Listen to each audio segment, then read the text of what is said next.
From UFOs to psychic powers and government conspiracies, history is riddled with unexplained events. You can turn back now or learn the stuff they don't want you to know.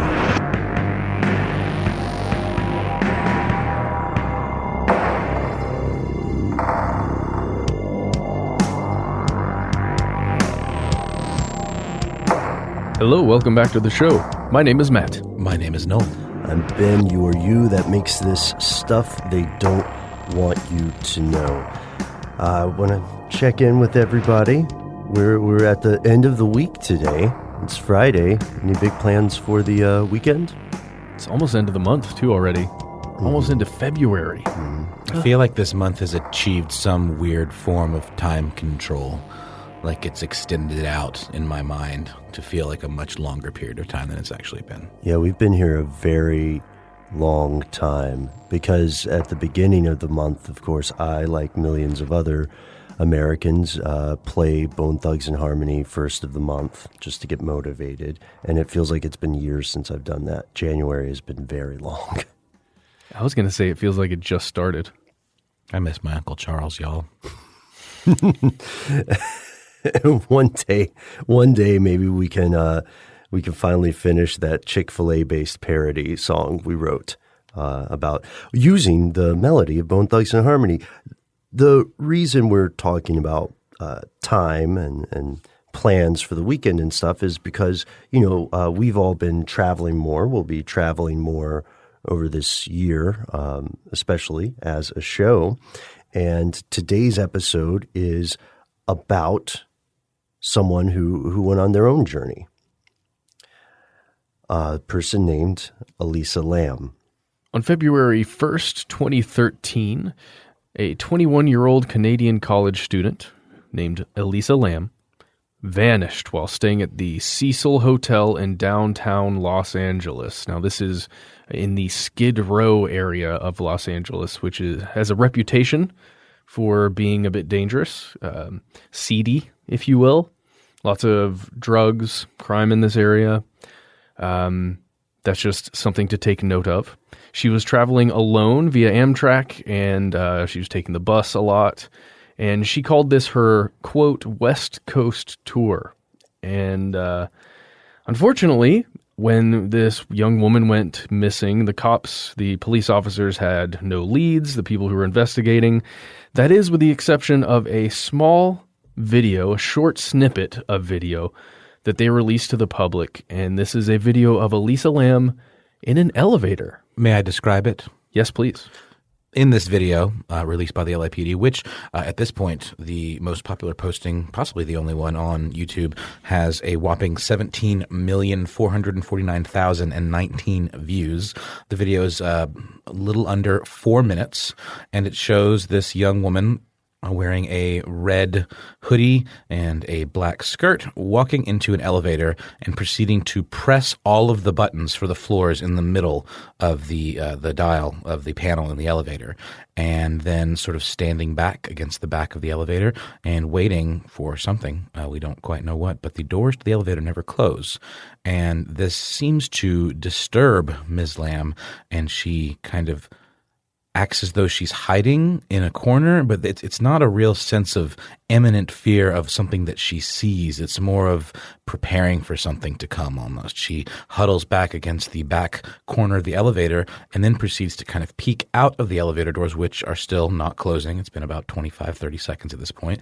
She makes several very wide steps from inside the elevator out into the hall and then back, repeating these movements almost as if doing some sort of ritual. It's a very unsettling video to watch, honestly, and I recommend you guys search it out and check it out for yourself, even now, before proceeding with the episode.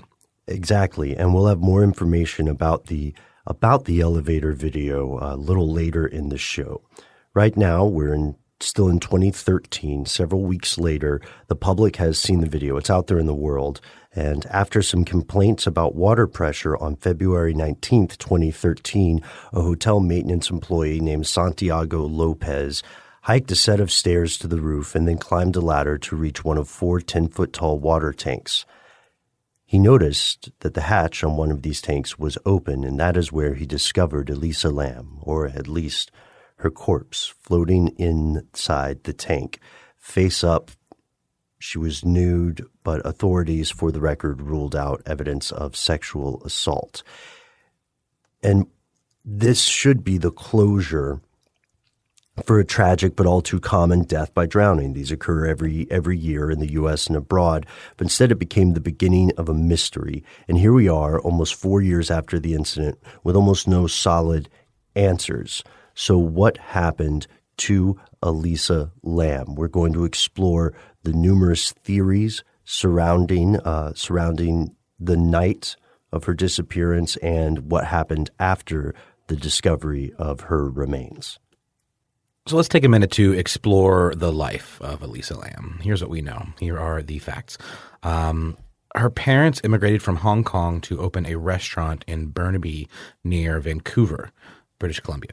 And she was a student at the University of British Columbia. And in January of 2013, she went on a solo trip to California, which, as we mentioned, she referred to as her West Coast tour, and planned stops in San Diego, Los Angeles, Santa Cruz, and San Francisco.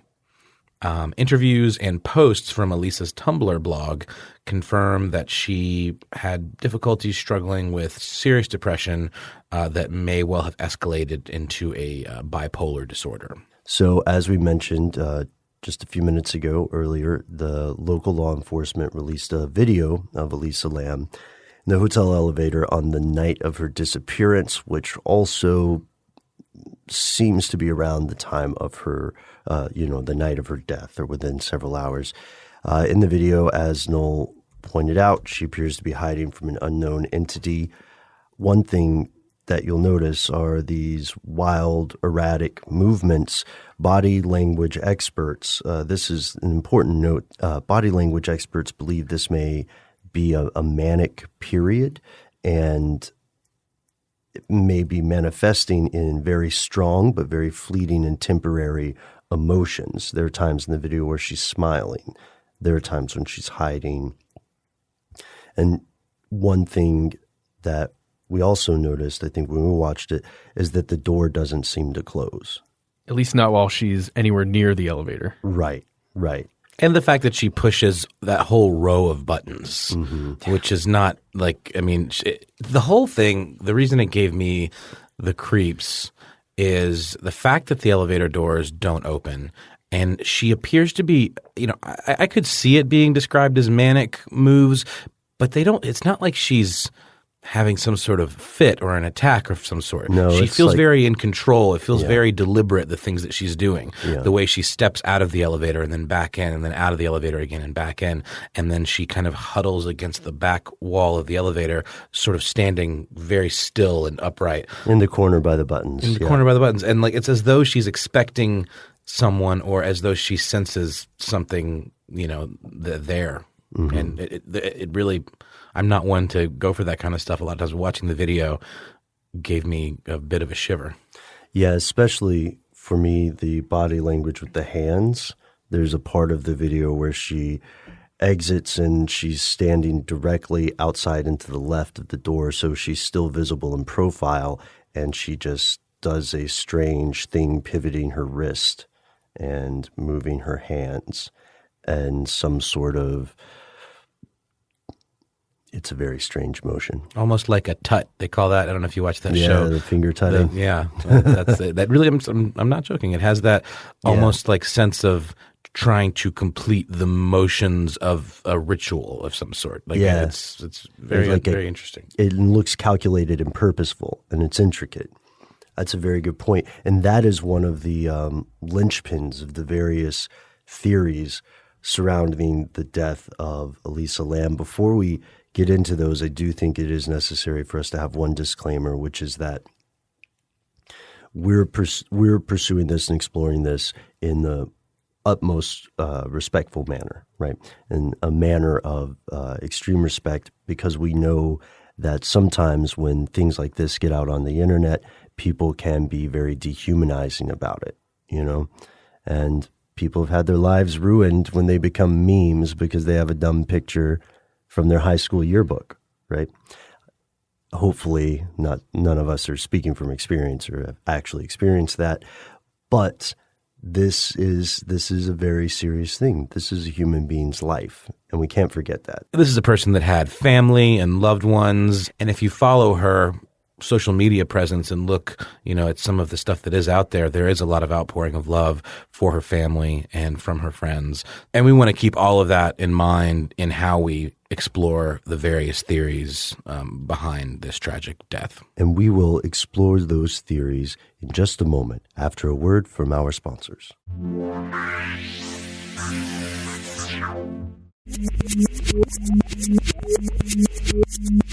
Now, in the days and years after Elisa Lam's death, numerous theories have sprung up from all corners of the internet.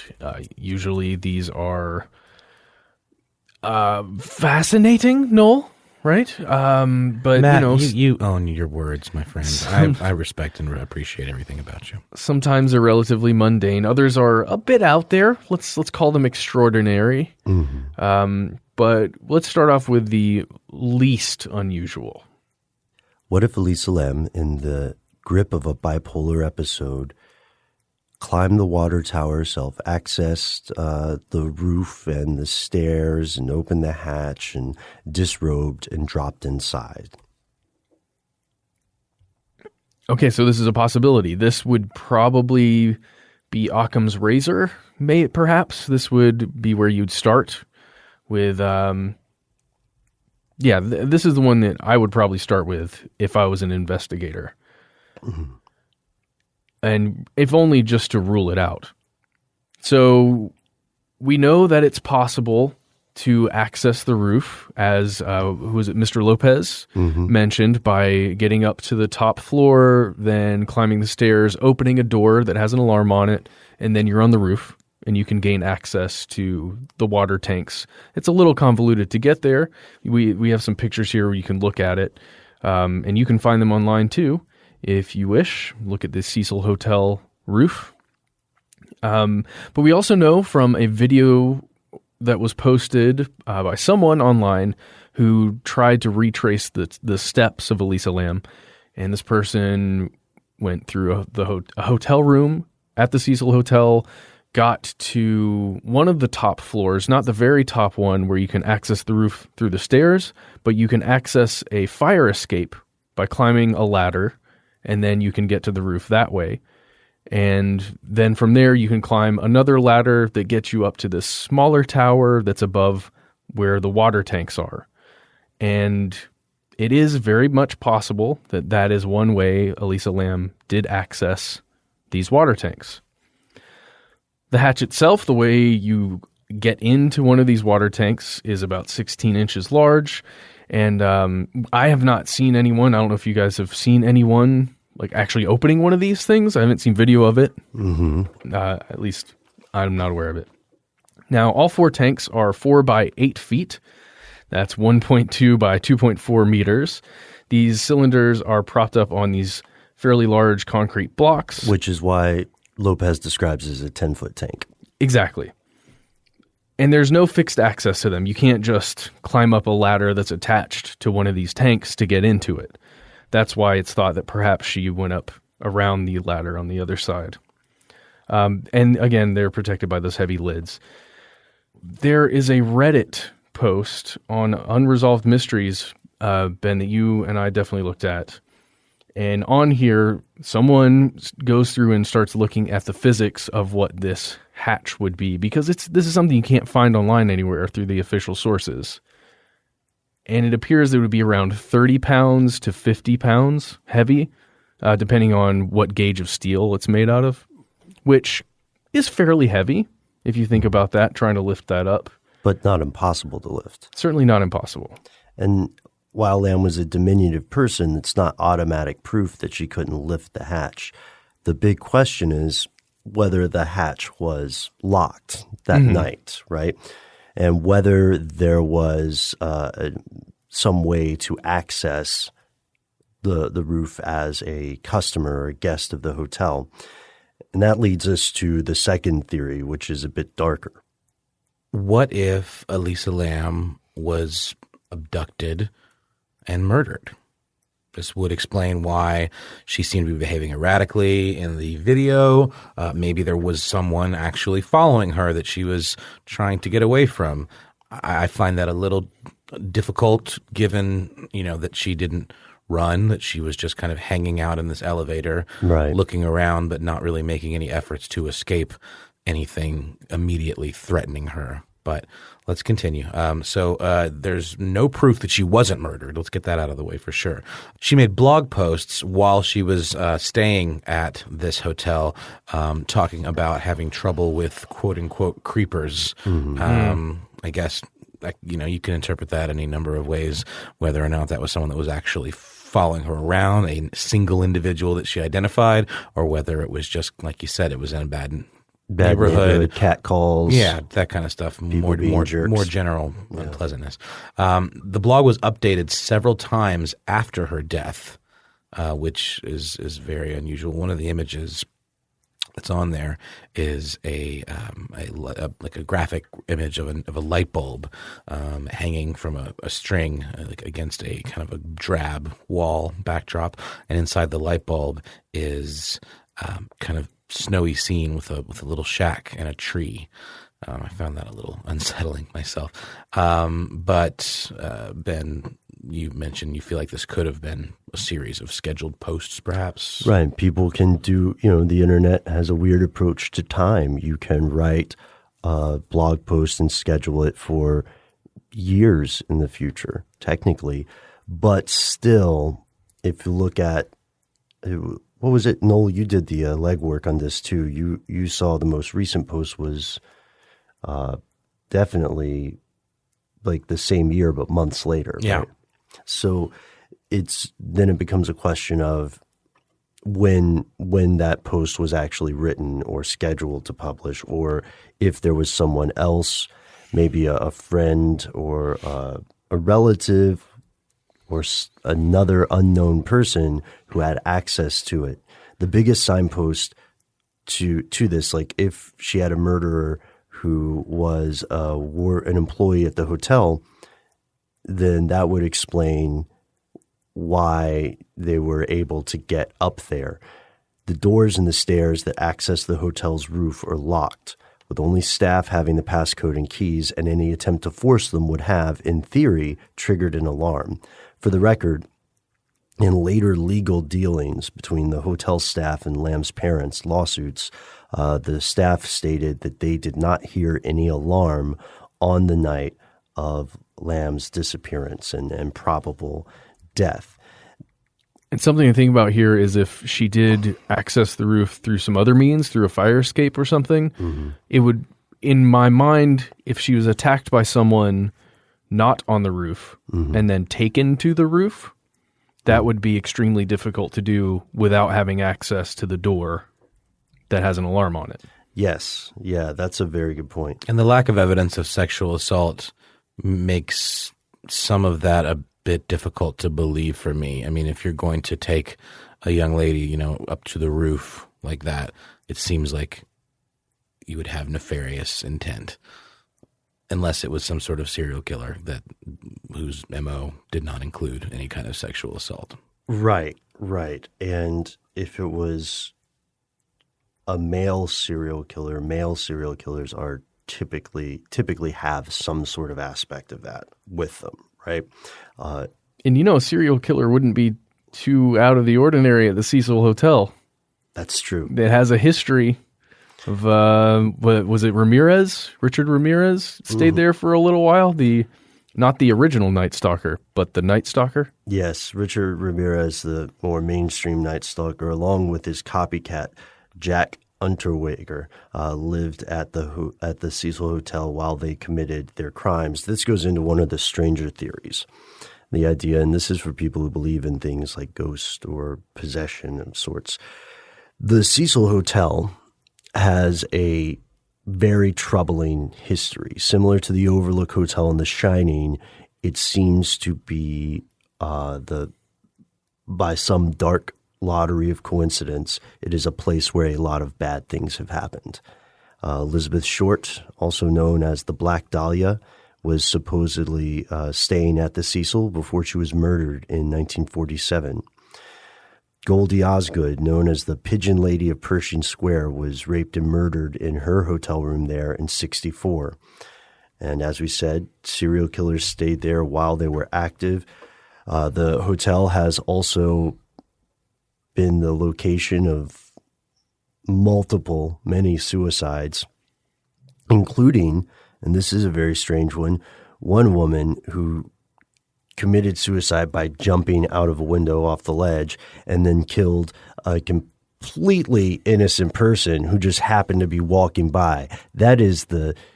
This is a family show, so I'll say that is the crappiest day ever. Yeah. It's almost as though if there were some sort of malignant energy seeping out from this place, this is almost an example of it reaching out into the greater world around it and having an effect. That's true. Yeah, it's possible. Or you take the other side, and if I embody Jonathan Strickland for a moment, you just say, well, maybe it could just be an area where this hotel is located. Right. And Jonathan Strickland is is friend of the show, host of podcast Tech Stuff, and also will make occasional appearances here. Keep your eyes peeled. Oh, he's also our complaint department. So if you have any complaints, please send them directly to jonathan.strickland@howstuffworks.com. But yeah, that is a good point. Is it just simply that it is a budget hotel in a bad area? I mean, it's possible, but... Do you believe that there can be places with bad or good energy? It's an interesting question because many times people would dismiss that as some sort of quote-unquote hippy-dippy thing.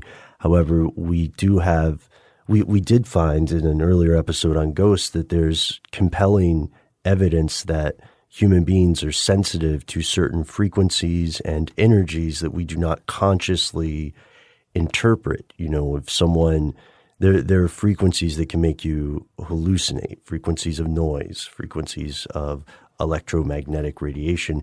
And the vast majority of people throughout civilization, right? Because we only really recently started understanding magnetism. And if I could quote ICP, don't do it. A lot of people still aren't clear on what's going on with magnets. So most people...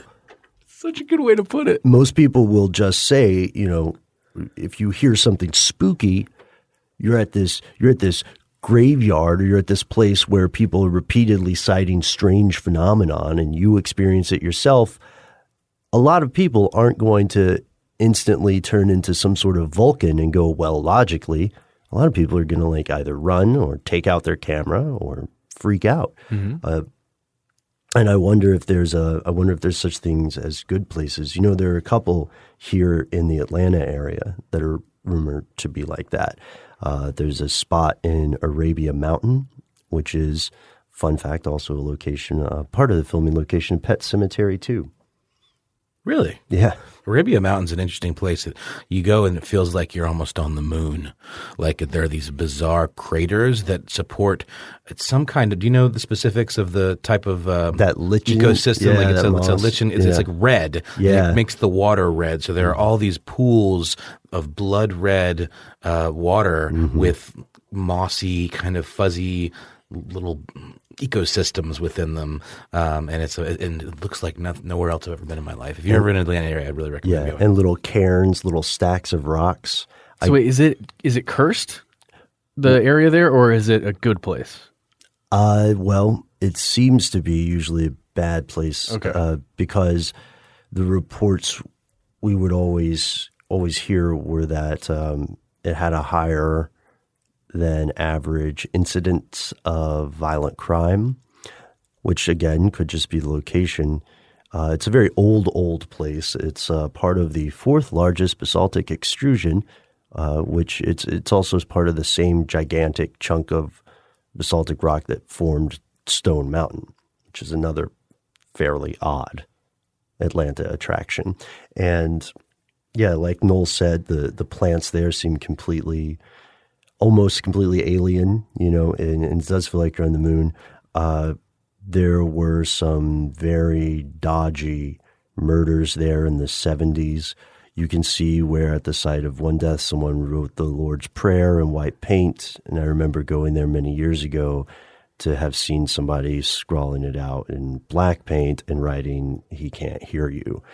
Yeesh. And I don't know who stacks those rocks. But anyway, it's a strange place, and it's surprisingly easy to get lost there too. Mm-hmm.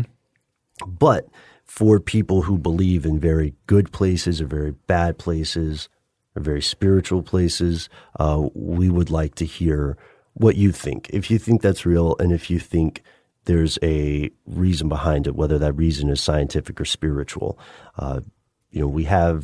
We've heard stuff before about ley lines or other geomagnetic theories.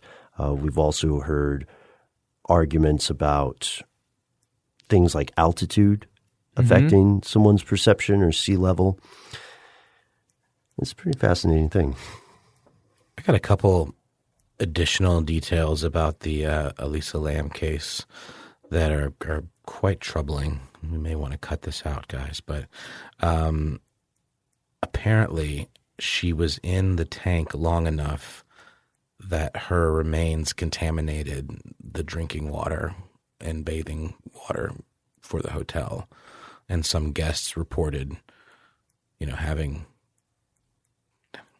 drank it, that something wrong was the taste was off. Yeah, that's one of the big back and forths that people have had in the years since, because we know there was definitely water pressure, but if there's a decomposing, it was what they call moderately decomposed body. So that means it's bloated, it's greenish, it is contamination. So yeah, those people in this place with hundreds of rooms, you're right, Noel, they probably drink it.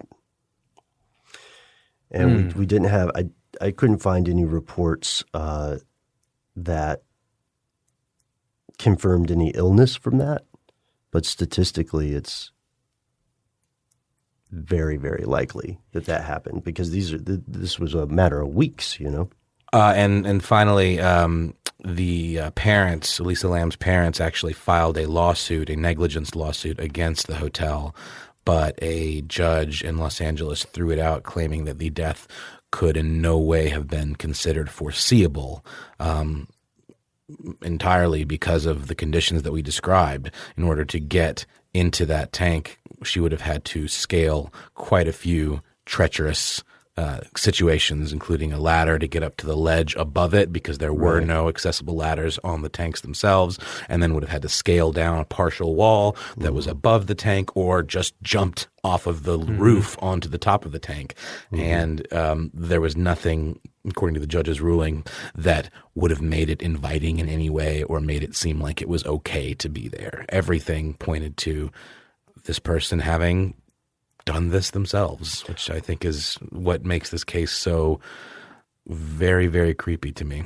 And also, I'm glad you brought that up, because one of the most painful things about something like this is when someone is gone, and if your child is gone, then that's the beginning of something that is going to continue for years and maybe never ends. And they have to go to this courtroom to stand in front of these strangers to say, people shouldn't die when they go to your hotel. Our daughter shouldn't die. And it's tough. I do not envy the judge. Well, there's always a need to find answers, and sometimes that leads to a sense for retaliation against a perceived enemy, an antagonist. And antagonist. But we should also mention that, bipolar disorder manifests itself across a very large spectrum. I mean, I've known people that were considered bipolar, and these behaviors, these manic episodes followed by these depressive episodes, they're really mild and it's very manageable. But given a further trip down that spectrum, you could find yourself in a place where you'd be driven to do something like this, where your perception of your environment and reality takes a hard left. It's a very serious thing, and it does have a spectrum, and it does have degrees. And especially if you depending on what cocktail you have running through your body of drugs. Right. And so that's a good point too. There is an autopsy report that you can find in PDF form online. And this thing has some good news. There was a hair and fingernail kit done, no evidence of physical trauma nor of sexual assault. They also found no evidence, this is interesting, that would suggest Lam had committed suicide. So that's why it's ruled as an accidental drowning, and they do cite bipolar disorder as a significant factor.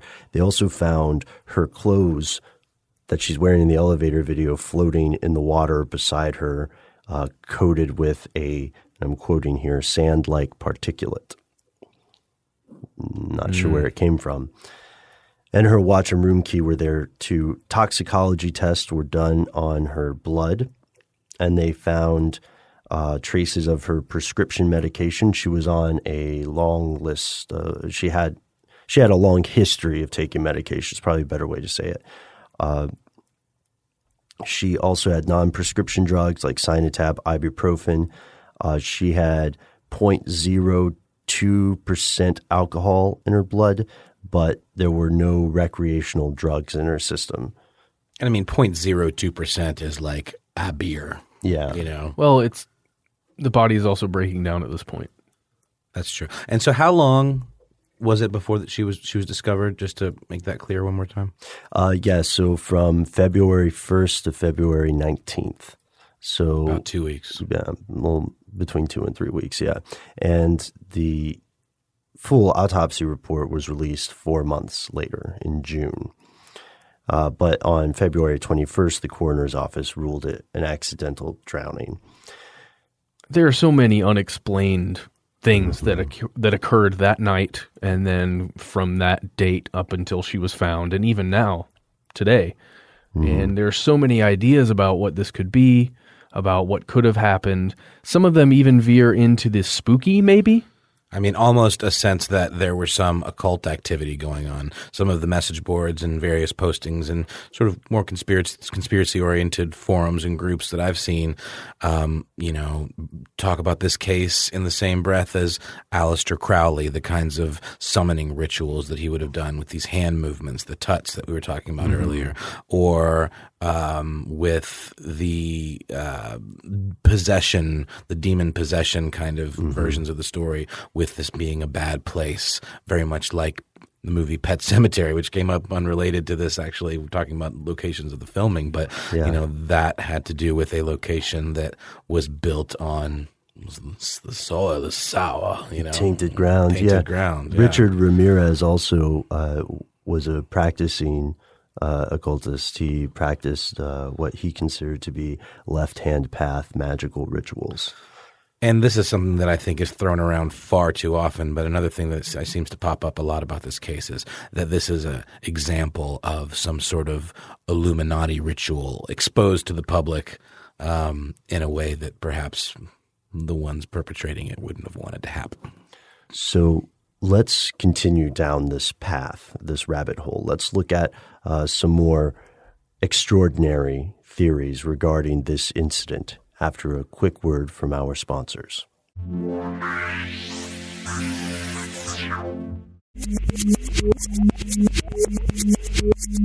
One of the strangest accounts that we read, one of the strangest theories we found regarding the events on the night of February 1st, January 31st, 2013, was an urban legend that originated in Korea, and it is called the elevator game. This is completely speculative. We have not played this game. I don't know if we would want to. I cannot wait to do this. The idea, I would rank this in the old daring your friends to do stuff games that so many people play growing up, turning off the lights, saying Bloody Mary several times in a mirror, things like that. Candyman. Right, Candyman. So the idea is that by performing a certain ritual in an elevator, a very specific one, you will arrive at a slightly off-kilter plane of existence. And I'll read some stuff from just the account of the elevator game. According to people that have completed the game successfully, it looks the same as the town and building that you're from when you emerge, but all the lights are off. You can only see a red cross in the distance. You're the only living thing in this plane, and for the most part, electronics don't work. If you manage to get to this strange place, returning to the real world is more difficult. You will grow disoriented. The elevator door will seem to grow further and further away as you walk toward it. Only one person can play the game at a time. It can only be performed in a building at least 10 stories high with at least one elevator in it. Otherwise, you cannot proceed. And they have the instructions for traveling. And we don't have to go through all of this, but one of the ideas would be you enter the basic steps. Mm-hmm. You enter the elevator from the first floor by yourself. If anyone else gets on, you cannot continue the ritual, and you have to wait until you can take the elevator alone. You press the button for the 4th floor. When it reaches the 4th floor, you stay inside the elevator and press the button for the 2nd floor. Don't get out when you reach the 2nd floor. Stay in and press the button for the 6th floor. And then after that, don't get out, remain in the elevator, go back to the 2nd floor. And once you reach the 2nd floor, press the button for the 10th floor. And if you hear anything calling to you on the 2nd floor, do not reply, don't answer. And then so it's very intricate, right? This pattern of buttons, right? Mm-hmm. So once you reach the 10th floor, stay on and press the button for the 5th floor. This is the creepy part. They say that when you enter when you get to the 5th floor, after you've done this series of buttons, a woman will enter, a stranger, a strange woman will enter the elevator, and she'll try to talk to you, and you can't acknowledge them. This person might even appear as someone you are familiar with, according to the legend. Mm-hmm. An old high school friend or coworker. And then you press it's important that you don't look at this person at all. And if you press the button to head to the 1st floor, this is when you know the ritual worked correctly, because you'll push the button for the 1st floor, and instead of going to the 1st floor, you go to the 10th. You start going up. And then if you reach the 10th floor, you can stay on or exit the elevator. Some have said that when they are trying to leave, the woman will try one last time to engage with you. She may raise your voice. She may shriek at you. There's only one way to know whether you travel to the other world for sure. You will be the only living thing there. And then they have instructions to get back to the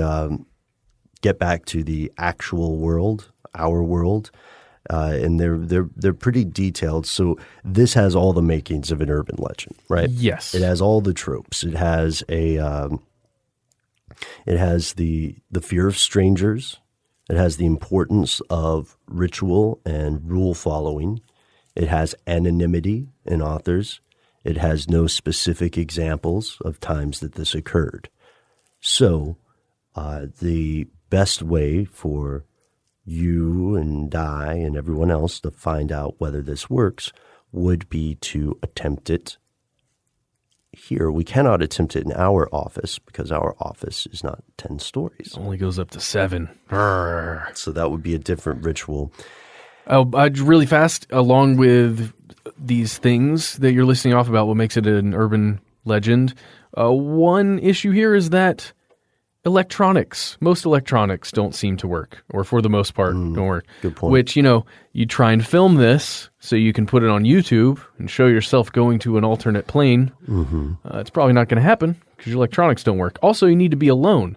And would that violate one of the rules by having a camera, which is in some way an infinite number of viewers? Yeah. But how about this, fellas? Another thing about urban legends is that they're, cobbled together from bits of things that may or may not be true. The thing you end up with is sort of the product of a game of telephone played over generations sometimes, What if a story like this, what if there was some truth to it? What if the procedure outlined here is not exactly right? What if someone really had the right way of doing this and it did involve an elevator? Maybe it involved some strange hand gestures. Maybe it involved... pressing a certain row of buttons all the way.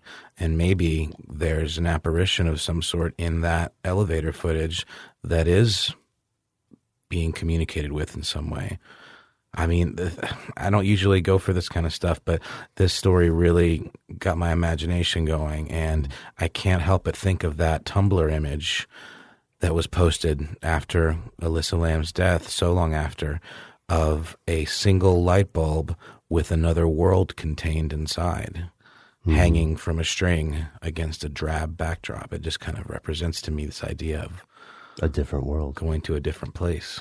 Yeah, that's a very good point, Noel. It also calls to mind our discussion about rituals and grimoires. The idea that maybe there is a real ritual and it just isn't specifically explained correctly.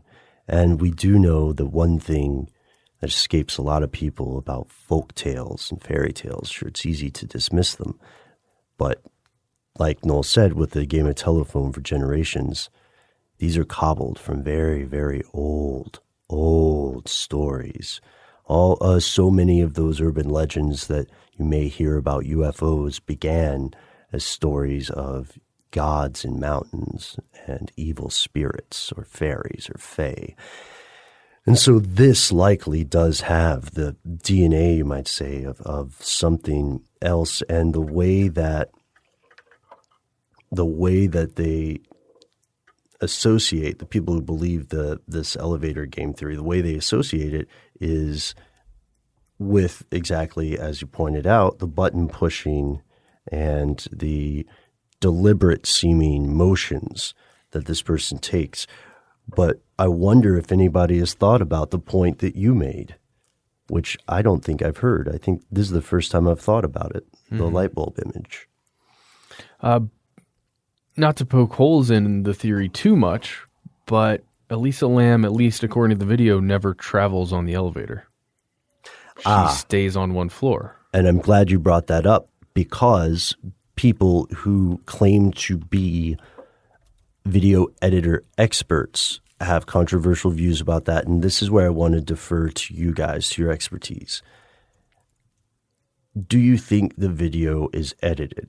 I know the timestamp is obscured in the original, because several people watched it and said that it was edited for people who are not, pursuing some kind of supernatural or extraordinary explanation.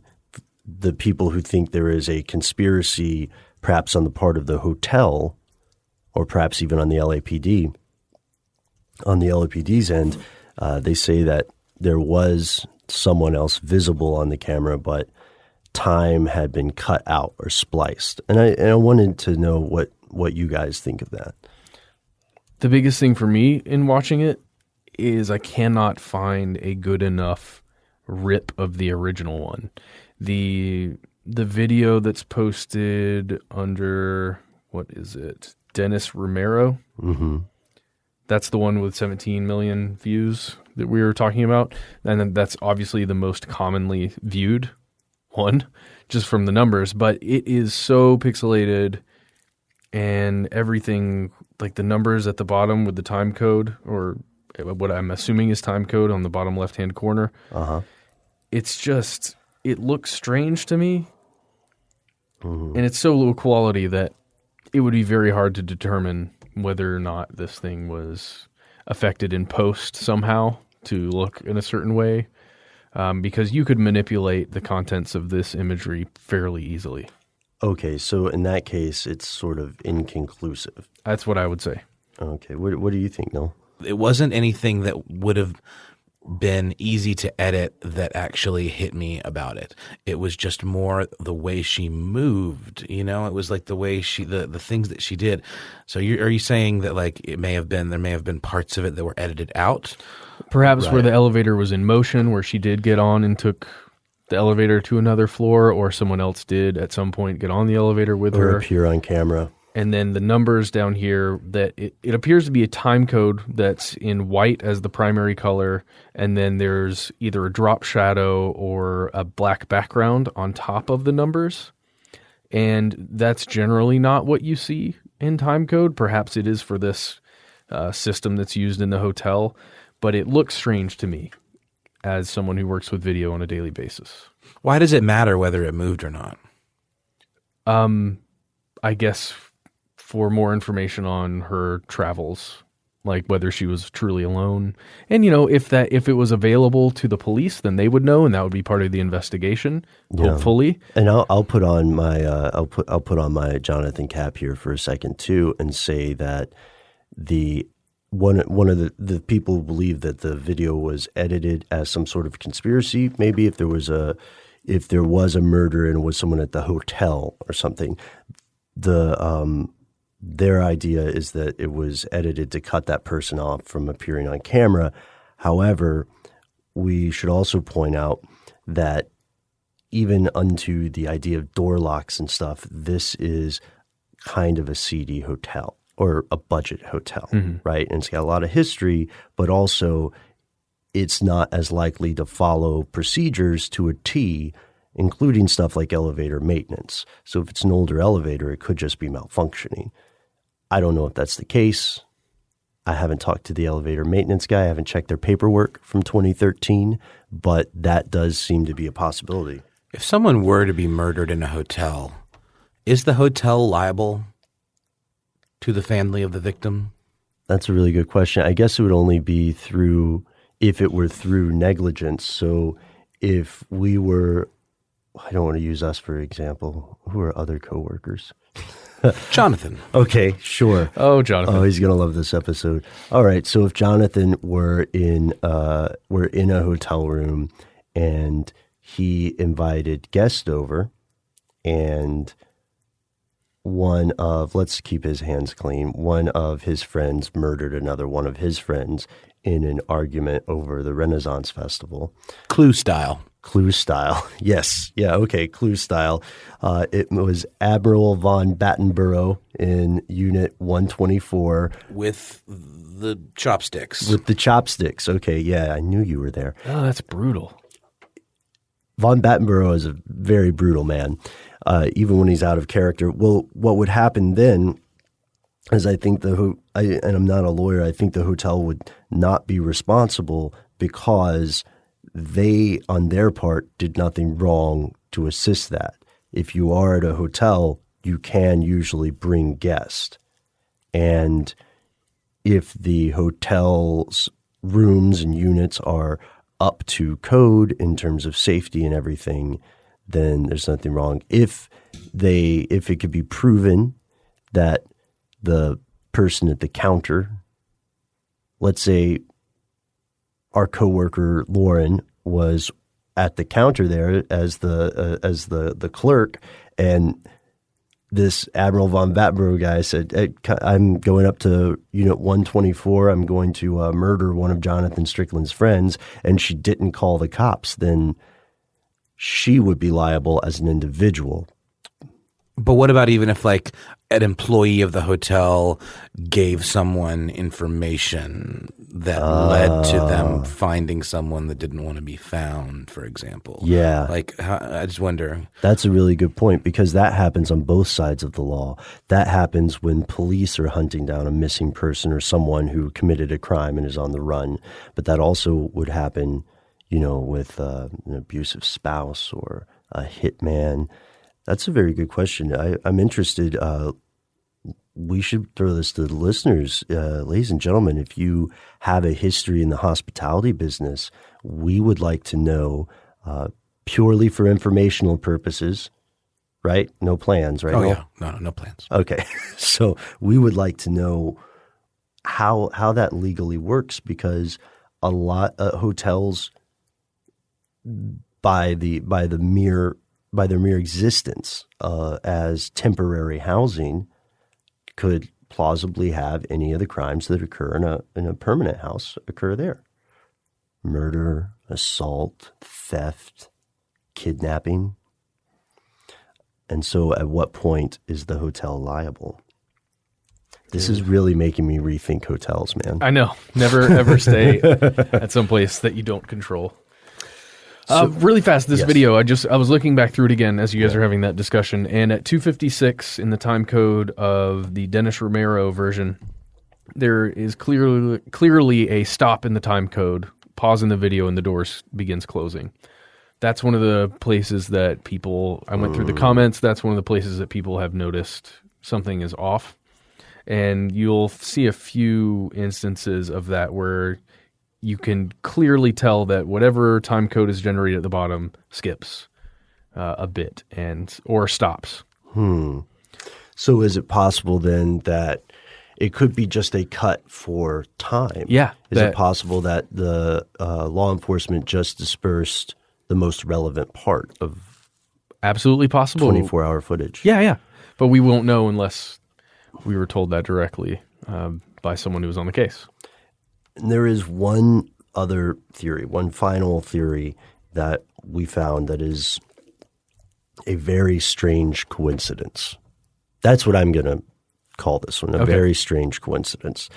And it ultimately ties into, or implicitly ties into, the concept of human experimentation. When Elisa Lam was in California at this time, there was a tuberculosis test occurring, a large-scale one. And the goals of this were to combat the rise of drug-resistant TB. It's a noble aspiration. It is one that is important to the species as a whole.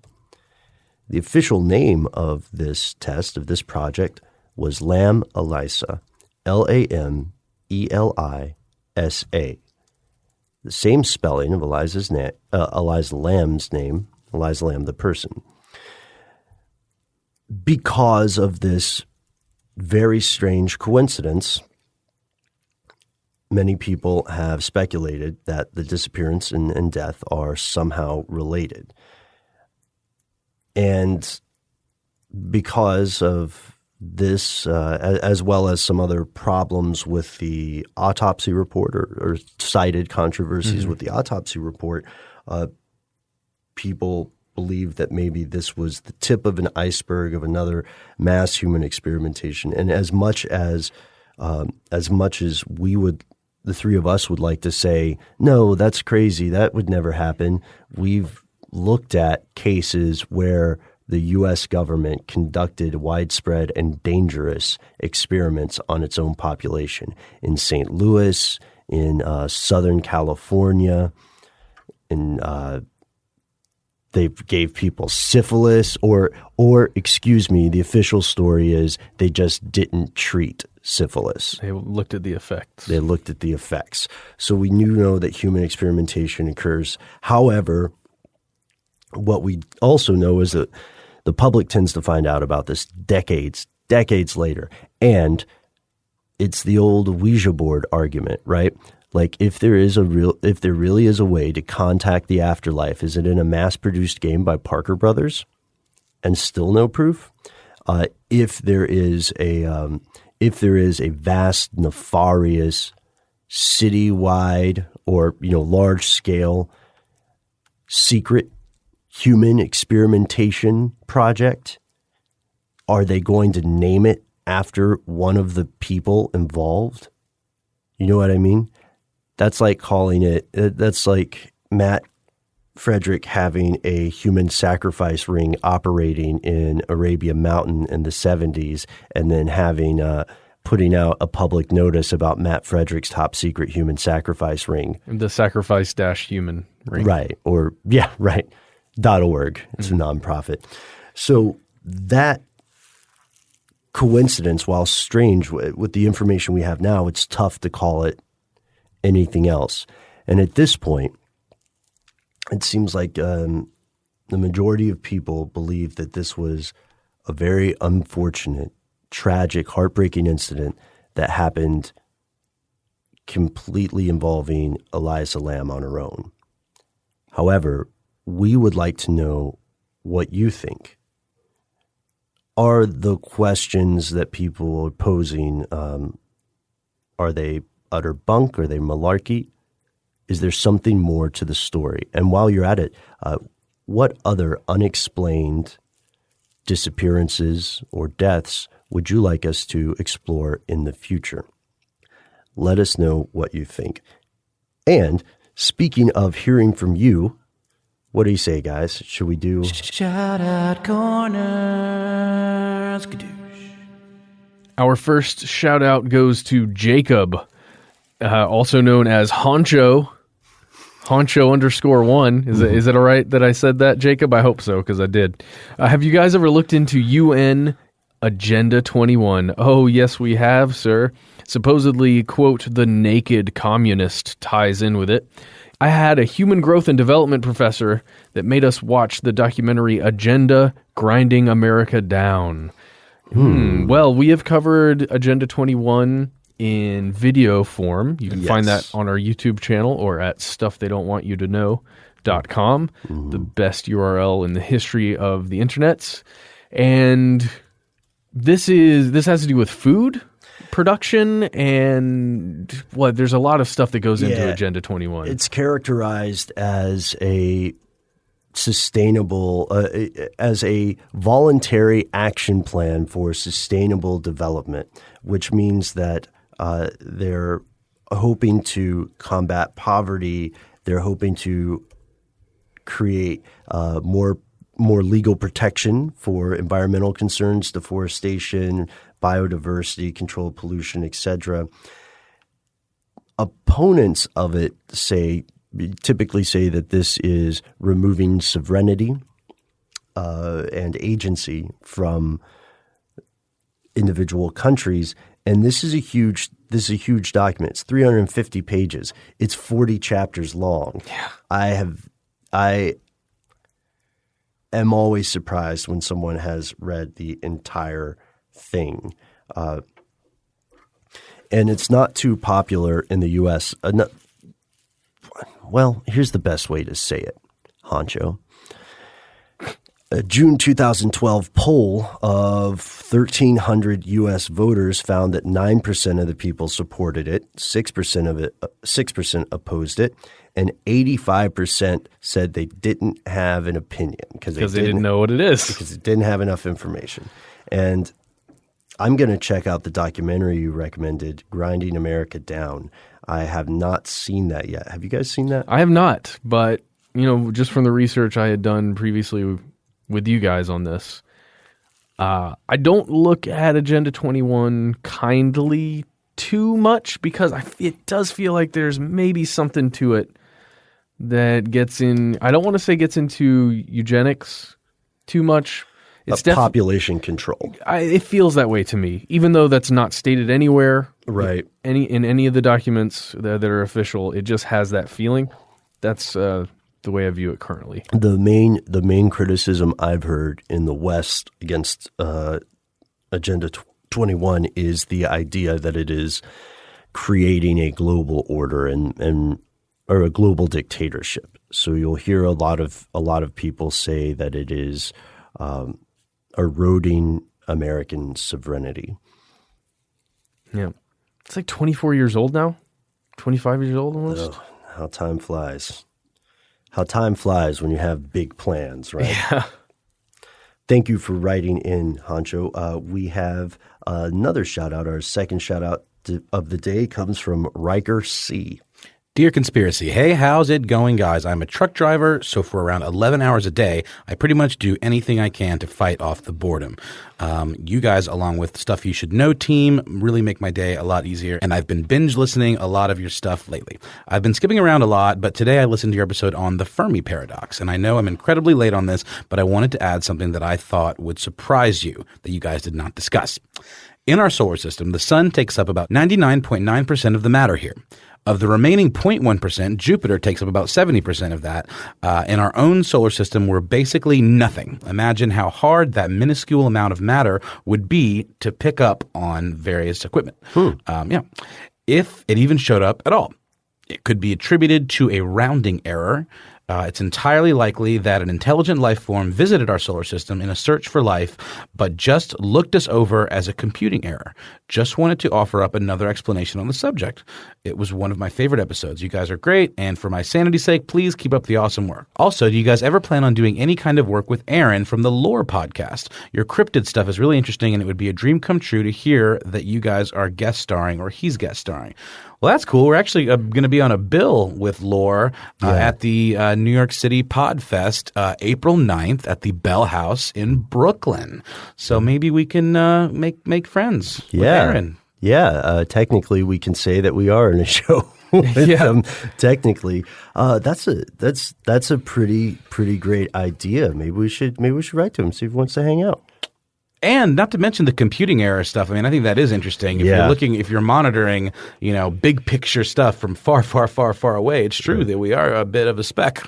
We're a tiny blue speck. We are not near as important as we think we are. That is pretty much the story of human history, right? Jeez.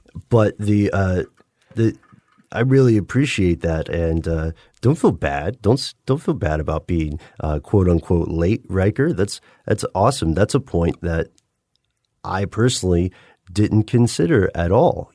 And it probably works both ways, right?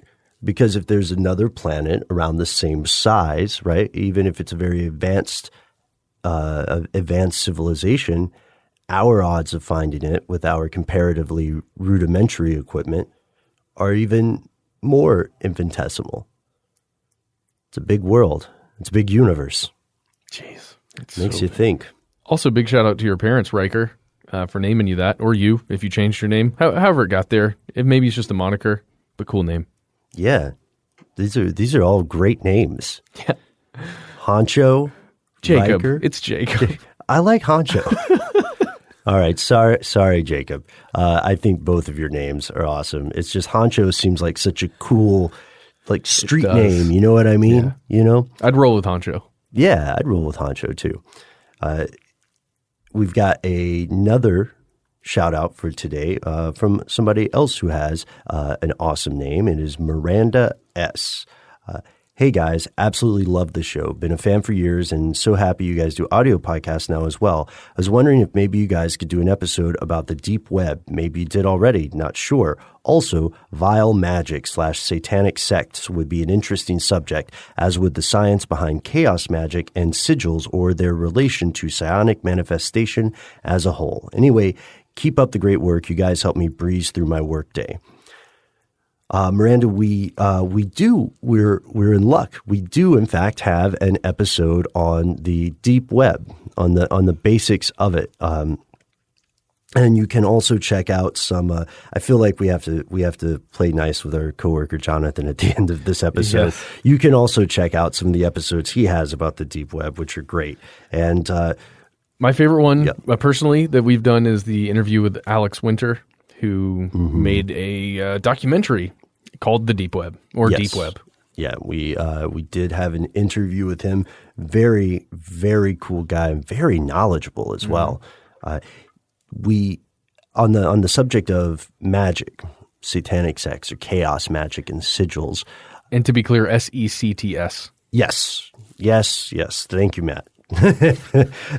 On that point, we've done some work on magic in the past, and we really, I think we have a wealth of strange opportunities when it comes to examining specific occult sects. Like Noel earlier mentioned Aleister Crowley, and when we were talking about occult theories in this episode, and I'd love to delve into the great beast, at least conversationally. 666. Yeah. And so we'd like to follow up on that For now, this concludes. And this also concludes today's episode of the Stuff They Don't Want You to Know podcast. One more thing, though, Oh, Noel. my God, Matt! I know. Oh, come on. I'm out of coffee. If you guys are interested in that elevator ritual that we were discussing earlier, there is an Oculus Rift experience called the Elevator Ritual, wherein you get into an elevator and you do the steps where you go up to the second floor, you go up to the fourth floor, then second, sixth, second, eighth, second. You do the whole thing, and there may or may not be an ethereal woman involved, but it sounds exciting. No thanks. Y'all can have that. I don't have access to an Oculus, so I can't really do it. I think the thing is, Noel and I are not the guys in horror movies who go, "What was that noise? I'm gonna check it out." See, that's me though. I don't even want to go to like haunted houses and stuff. Like, the produced ones. Not Gotcha. into it. Never been to one. Don't plan on changing that anytime soon. I prefer to be the thing hiding in the dark, waiting. Yeah. No, you Quietly. are that thing, Matt. Yeah. Believe in yourself, man. We have, it's strange, the haunted houses thing. It's just never been my cup of tea. I like control. I'm a control freak. well, I'm glad that people are having fun. And on a technical level, I'm sure the makeup is impressive.